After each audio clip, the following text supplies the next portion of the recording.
अस्सलाम वालेकुम दोस्तों, मेरा नाम है नवीद अली। आज की इस वीडियो में हम बात करने वाले हैं बिटकॉइन के बारे में।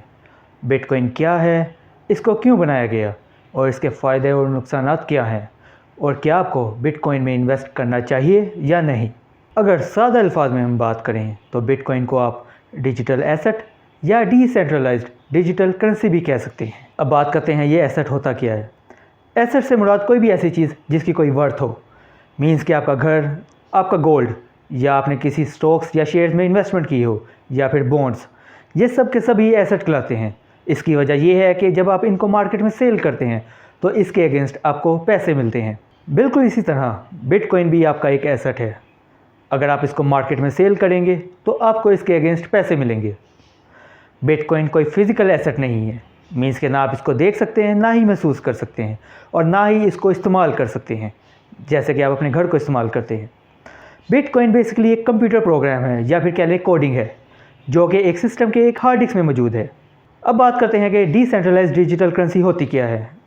जैसा कि आप सब जानते हैं कि किसी भी करेंसी को कंट्रोल करने के लिए या किसी भी मुल्क की करेंसी को कंट्रोल करने के लिए उनका सेंट्रल बैंक या स्टेट बैंक या फिर उनकी गवर्नमेंट शामिल होती है। लेकिन बिटकॉइन में ऐसा कुछ नहीं है। बिटकॉइन को कोई कंट्री ऑन नहीं करती, ना ही कोई सेंट्रल बैंक इसे ऑन करता है, ना ही कोई स्टेट बैंक ऑन करता है, और ना ही कोई गवर्नमेंट इसे कंट्रोल करती है। अगर इसे कंट्रोल करता है तो वो हैं इसके यूज़र्स जो इसके अंदर इन्वेस्ट करते हैं। अब बात करते हैं कि बिटकॉइन को बनाया किसने। बिटकॉइन को बेसिकली बनाया है सतोशी नाकामोटो ने। ये शख्स कौन है, इस शख्स का ताल्लुक़ किधर से है और ये शख्स कहाँ पर है, इसके बारे में किसी को कोई इन्फॉर्मेशन नहीं। कहा यह भी जाता है कि ये कोई एक शख्स नहीं, ये एक ऑर्गेनाइजेशन या फिर एक ग्रुप है जिन्होंने मिलकर बिटकॉइन को ईजाद किया। अब बात करते हैं कि बिटकॉइन को बनाया क्यों गया। इसके लिए हमें बात करनी पड़ेगी 2008 के फाइनेंशियल क्राइसिस के बारे में। जैसा कि आप जानते हैं कि 2008 में एक ऐसा फाइनेंशियल क्राइसिस आया था जिसकी वजह से पूरी दुनिया में लोगों को, या कह लें कि पूरी दुनिया में जितने भी अफराद मौजूद हैं, उन सबको बैंकों की गलती की वजह से नुकसान उठाना पड़ा। बैंकों की हल्की सी गफलत ने उन लोगों का करोड़ों का नुकसान कर दिया। बैंकों की इसी गलती के बाद लोगों का बैंकों से एतमाद उठने लग गया। लोगों को ये परेशानी होने लगी कि अब वो रिलाई करें किस पे, क्योंकि इधर उनका नुकसान उन्हीं बैंक्स ने करवाया है जिसमें उन्होंने अपने पैसे डिपॉजिट करवाए थे।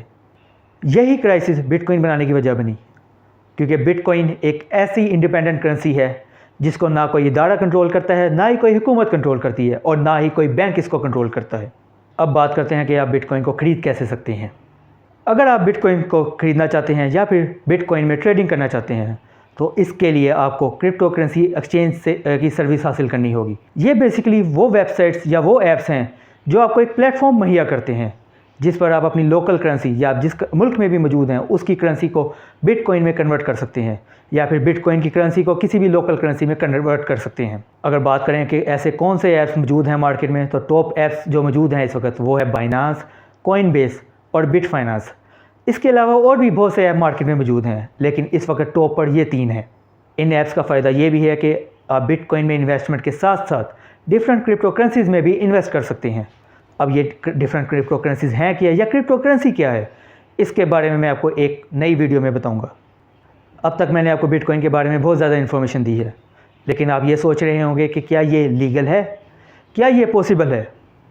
अगर हम बात करें दुनिया की top countries USA, Japan, Switzerland, तो इन कंट्रीज़ में बिटकॉइन लीगल है। USA और जापान में ये बेसिकली बिल्कुल लीगलाइज्ड है, उधर बाकायदा इनके लिए रेगुलेटरी अथॉरिटीज़ बनाई गई हैं। जापान में तो ये एक लीगल टेंडर के तौर पर भी यूज़ होती है, मींस कि आप रोज़मर्रा की ज़िंदगी में इससे चीज़ें ख़रीद और बेच सकते हैं। इसके अलावा बात करते हैं स्विट्ज़रलैंड की। स्विट्ज़रलैंड में आप इस करेंसी के ज़रिए अपने टैक्सेस पे कर सकते हैं। बात करें जर्मनी की, तो जर्मनी में आप इसके ज़रिए रियल एस्टेट में इन्वेस्टमेंट कर सकते हैं, मींस कि आप इसके ज़रिए प्रॉपर्टीज़ बाय कर सकते हैं।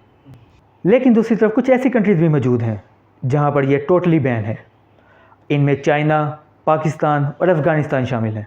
चाइना में क्रिप्टो करेंसी टोटली बैन है, बिटकॉइन टोटली बैन है, लेकिन इसके बावजूद सबसे ज़्यादा माइनिंग इस वक्त चाइना में हो रही है। बात करें रशिया की। रशिया बेसिकली इस मामले में एक ऐसी पुप्पो का किरदार अदा कर रहा है जो कि कभी मान जाता है, कभी इनकार कर देता है। मींस के कभी उधर ये बैन लग जाता है या फिर कभी बैन हट जाता है। अब बात करते हैं बिटकॉइन के फ़ायदे की। बिटकॉइन का सबसे बड़ा फ़ायदा ही ये है कि इसे कोई सेंट्रल बैंक कंट्रोल नहीं करता। मींस के आप जब भी कोई अगर आप बात करें नॉर्मल बैंकिंग की, तो आप जब भी कोई बैंक से अपनी ट्रांजैक्शन करने चाहते हैं या करने जाते हैं तो आपको पता होगा कि बैंक उसमें शामिल होता है, और बैंक शामिल होने के लिए अपनी एक ट्रांजैक्शन फ़ीस रखता है जो कि समटाइम्स बहुत ज़्यादा हाई होती है। बिटकॉइन का यही तो फ़ायदा है कि इसमें ट्रांजैक्शन चार्जेस बहुत कम है। इसी तरह से अगर आपने कोई इंटरनेशनल ट्रांजैक्शंस करनी है तो इसके अंदर भी कोई हिडन चार्जेस मौजूद नहीं, आप वो ट्रांजैक्शन भी विदाउट एनी एडिशनल चार्जेस कर सकते हैं। इसके फ़ायदों में एक फ़ायदा ये भी है कि इसकी वैल्यू कोई बैंक कंट्रोल नहीं करता। हम किसी हुकूमत के फ़ैसले की वजह से या फिर किसी भी फाइनेंशियल क्राइसिस की वजह से अपने आप को सेफ़ रख सकते हैं।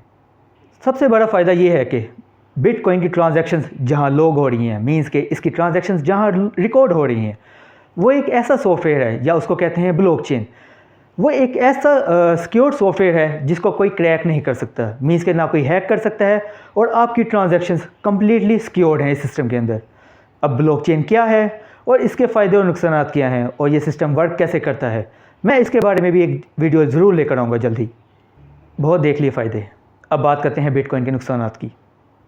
इसका सबसे बड़ा नुकसान भी इसका डिसेंट्रलाइज्ड होना ही है। जैसा कि मैंने आपको बताया कि इसकी वैल्यू कोई कंट्रोल नहीं करता, यही इसका सबसे बड़ा मसला भी है। इसकी वैल्यू स्टेबल भी नहीं रहती। इसकी वैल्यू डिटरमाइन बेसिकली इस तरह से होती है कि जब लोग इसमें इन्वेस्ट करते हैं या फिर लोग इससे पैसा निकालते हैं, उनका जो एवरेज होता है या इसकी मार्केट डिमांड जो होती है उस हिसाब से इसकी वैल्यू तय होती है। इसकी एग्जांपल आप इस तरह से भी ले सकते हैं कि अगर आप आज बिटकॉइन में 50,000 इन्वेस्ट करते हैं तो पॉसिबल है कि अगले दिन या 2 दिन 3 बाद या फिर 2-3 महीने बाद वो 50,000 1 लाख बन जाए, या ये भी पॉसिबल है कि वो 50,000 ज़ीरो बन जाए। एक और नुकसान की बात करें, ये एक ऐसी टेक्नोलॉजी है जो कि सिक्योर है। अब इसको इस्तेमाल करना भी उतना ही मुश्किल है। मीन्स कि अगर आपको कोई भी ट्रांजैक्शन करनी है तो एक टफ़ या फिर एक कह लें कि एक बहुत ही कॉम्प्लेक्स ट्रांजैक्शन फेज से आपको गुजरना पड़ेगा जो कि हर कोई समझ नहीं सकता। बिटकॉइन का एक और नुकसान ये भी है कि इसकी वजह से इलीगल क्राइम्स में इजाफा हो चुका है। जैसा कि आप जानते हैं कि दुनिया की सबसे बड़ी जो ऑर्गेनाइजेशंस हैं जो कि सीक्रेटली वर्क करती हैं, जो कि अपने इलीगल क्राइम्स को छुपाती हैं या फिर इलीगल क्राइम्स करती हैं या इलीगल ट्रेड करती हैं, वो यूज़ करती हैं डार्क वेब। डार्क वेब तो एक प्लेटफॉर्म है जो इनको ये ट्रेड करने देता है, लेकिन जो इनकी ट्रांजैक्शंस एक्चुअल मनी में इन्वॉल्व होती है वो ट्रांजैक्शन बेसिकली बिटकॉइन के ज़रिए ही होती है। इस ट्रांजैक्शंस को करने की एक वजह ये भी है कि बिटकॉइन की ट्रांजैक्शन सिक्योर ज़रूर है, लेकिन ये ट्रांजैक्शन की आइडेंटिटी को नहीं रखता अपने पास। मीन्स कि आप ये आइडेंटिफाई नहीं कर सकते कि ये ट्रांजैक्शन किस जगह से हुई है, या फिर ये ट्रांजैक्शन किस बंदे ने की है, या ये ट्रांजैक्शन किस चीज़ के लिए रिलेट करती है। क्या आप बिटकॉइन में इन्वेस्ट करना चाहते हैं? देखिए, मैं तो कोई इन्वेस्टर हूँ नहीं। अगर आप फिर भी इन्वेस्ट करना चाहते हैं तो इसके लिए आपको चाहिए कि आप डिटेल रिसर्च करें बिटकॉइन के अंदर, क्योंकि ये भी स्टॉक मार्केट की तरह ही वर्क करता है। अगर आप मार्केट सर्च करें या रिसर्च करें तो आप देखेंगे कि डेली बेसिस पे इसकी प्राइसेस फ्लक्चुएट होती हैं। अगर फिर भी आप इन्वेस्टमेंट करना चाहते हैं तो मेरा मशवरा यही है कि आप सिर्फ इतनी इन्वेस्टमेंट करें कि अगर वो डूब जाए या उसका नुकसान हो जाए तो आपको उससे कोई फ़र्क ना पड़े। अगर आपको मेरी वीडियो अच्छी लगी है तो मेरे चैनल को लाइक करें, सब्सक्राइब करें। मैं ऐसे ही मज़ीद वीडियोज़ आपके लिए ज़रूर लाऊँगा।